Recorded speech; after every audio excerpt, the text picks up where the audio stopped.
ध्यान देंगे, पाठ 1 के कुछ स्मरणीय बिंदु हैं जिनको हम आपको बताना चाहेंगे। जैसे लिखा हुआ है कि वे क्रियाएं जिनमें पदार्थों के संघटन, गुणों तथा संरचना में परिवर्तन होता है, अभिक्रियाएं कहलाती हैं। रासायनिक अभिक्रियाओं में परमाणु के बाह्यतम इलेक्ट्रॉन भाग लेते हैं। इस प्रकार रासायनिक अभिक्रियाओं में परमाणु लगभग अविभाज्य रूप में भाग लेते हैं तथा उनका निजी स्वरूप नष्ट नहीं होता है। ये हम पहले भी पढ़ चुके हैं। दूसरी चीज़ अगला देखेंगे, अभिक्रिया के विवरण को संक्षिप्त रूप में लिखने को शब्द जो होता है उसी को हम समीकरण कहते हैं। अभिक्रिया के विवरण को संक्षिप्त रूप में लिखने की को हम समीकरण कहते हैं। जैसा कि हम देख पा रहे हैं, ये Na लिखा हुआ है प्लस Cl है, NaCl बन रहा है।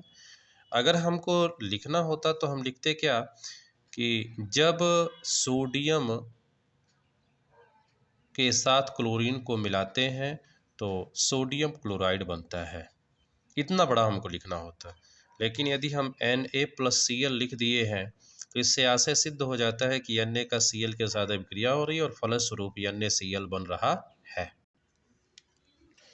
आगे देखेंगे, अभिक्रिया के अभिकारकों और उत्पाद का नाम लिखने के स्थान पर रासायनिक सूत्र लिखने से रासायनिक समीकरण बन जाते हैं। हमने देखा कि यहाँ पर हम क्या लिखेंगे, ये कहेंगे कि अभिकारक हैं ये दोनों और इधर ये उत्पाद मिल रहा है हमें। ठीक है, तो यदि हम अभिकारक और उत्पाद को लिख देते हैं और छोटे से रूप में लिखते हैं, जिसका अभी ने जिक्र किया था आप लोग के ये समीकरण के रूप में, अगर ऐसा लिख देते हैं तो इसी को हम रासायनिक समीकरण कहते हैं। क्या कहते हैं? ये पूरा का पूरा क्या हमारा है, ये रासायनिक हमारा समीकरण बना हुआ। आगे, जब किसी रासायनिक समीकरण में तीर के निशान के दोनों ओर प्रत्येक तत्व के परमाणुओं की संख्या समान होती है तो इसे संतुलित रासायनिक समीकरण कहते हैं। ध्यान देंगे, दोनों तरफ का क्या मतलब है। जैसे ये आपका जो तीर है, तीर के इधर वाले भाग को हम सपोज करें कि LHS यानी कि लेफ्ट हैंड साइड, और तीर के इधर वाले को हम RHS कह देते हैं यानी कि राइट हैंड साइड। अब देखिए यहाँ पर दोनों तरफ क्या है, पहला क्या तत्व है आपका Na है, दूसरा इधर क्या है Cl है, यहाँ भी क्या है Na है और ये Cl है। देख लीजिए Na की मात्रा कितनी है यहाँ पर, तो 1 है और Cl की मात्रा कितनी है, 1 है। यहाँ भी देखें कि Na की मात्रा 1, Cl की मात्रा 1। इस प्रकार से दोनों तरफ ध्यान देंगे तो दोनों की मात्राएं समान है। अगर समान है तो ये रासायनिक समीकरण संतुलित है, और यदि समान नहीं है तो ये संतुलित नहीं कहते हुए कंकाली कहा जाता है।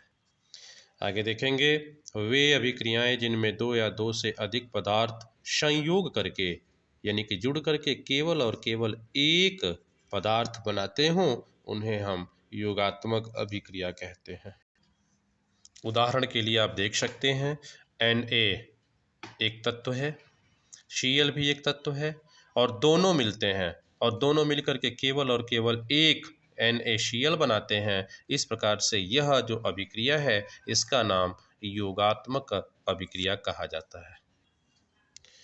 अगला पॉइंट देख लीजिए, वे अभिक्रियाएं जिनमें किसी यौगिक के अणु के किसी एक परमाणु अथवा परमाणुओं के समूह के स्थान पर कोई दूसरा परमाणु अथवा परमाणुओं का समूह आ जाता है, प्रतिस्थापन अभिक्रिया कहलाती है। प्रतिस्थापन यहाँ देखेंगे क्या है, CuSO4 प्लस Fe जब अभिक्रिया होती है तो FeSO4 प्लस Cu हो जाता है। यहाँ क्या हो, विस्थापन हो रहा है। कैसे हो रहा है इसको समझिएगा।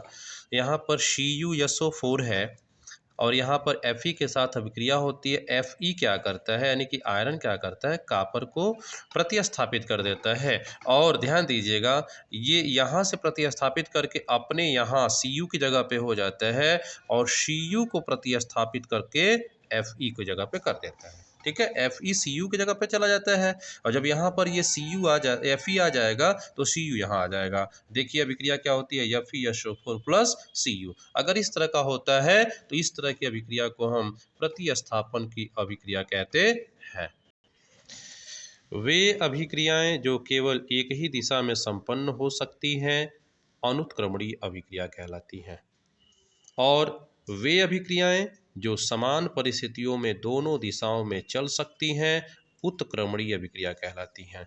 आइए इस पर प्रकाश डालते हैं हम एक बार।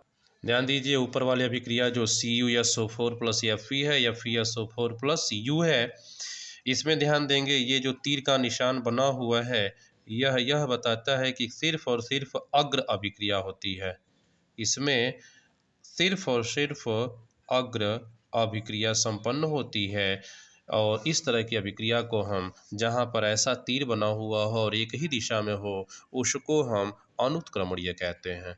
लेकिन जैसे ये नीचे देखेंगे दूसरी अभिक्रिया लिखी हुई PCl5 PCl3 और Cl2 में बदल जाता है, तो ये पहली दशा में अग्र है तथा दूसरी दशा में ये पश्च अभिक्रिया होती है, जिसमें PCl3 और Cl2 मिल करके PCl5 बनाते हैं।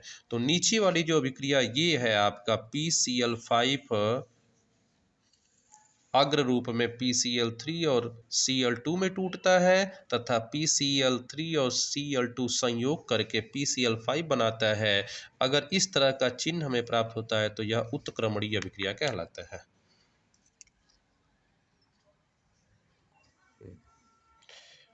वह अनुत्क्रमणीय अभिक्रिया जिसमें किसी पदार्थ के अणु दो या दो से अधिक सरल अणुओं में विभाजित हो जाते हैं उसे हम अपघटन कहते हैं, तथा यह अभिक्रिया सामान्यतः ऊष्मा या विद्युत के प्रभाव में संपन्न होती है। ऊष्मा के प्रभाव में अपघटन को ऊष्मीय अपघटन तथा विद्युत के प्रभाव में अपघटन को वैद्युत अपघटन कहते।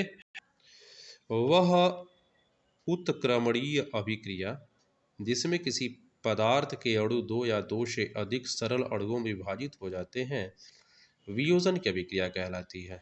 ध्यान दीजिएगा, यदि अभिक्रिया उत्क्रमणीय है, कैसी है, उत्क्रमणीय, ठीक है, तो वो वियोजन कहलाएगी, और यदि अभिक्रिया अनुत्क्रमणीय है तो वह अपघटन की अभिक्रिया कहलाएगी। बाकी सारी परिभाषा में कहीं कोई परिवर्तन नहीं, सिर्फ एक शब्द का परिवर्तन है। यदि वियोजन अभिक्रिया ऊष्मा के प्रभाव में संपन्न होती है तो उसे ऊष्मीय वियोजन कहते हैं। जिन अभिक्रियाओं में यौगिकों के आयनों की या अन्य घटकों की केवल अदला बदली होती है उसे हम उभय अपघटन कहते हैं। ऐसी अभिक्रियाएं जिनमें ऊष्मा निर्मुक्त होती है ऊष्माक्षेपी कहलाती है, तथा जिन अभिक्रियाओं के संपन्न होने में ऊष्मा लगती है या अवशोषित होती है उसे हम ऊष्मा शोषी अभिक्रिया कहते हैं। इस प्रकार से ये पहले पाठ में पाए जाने वाले कुछ महत्वपूर्ण अभिक्रियाएं थी जिनको हमने आपको बता दिया है।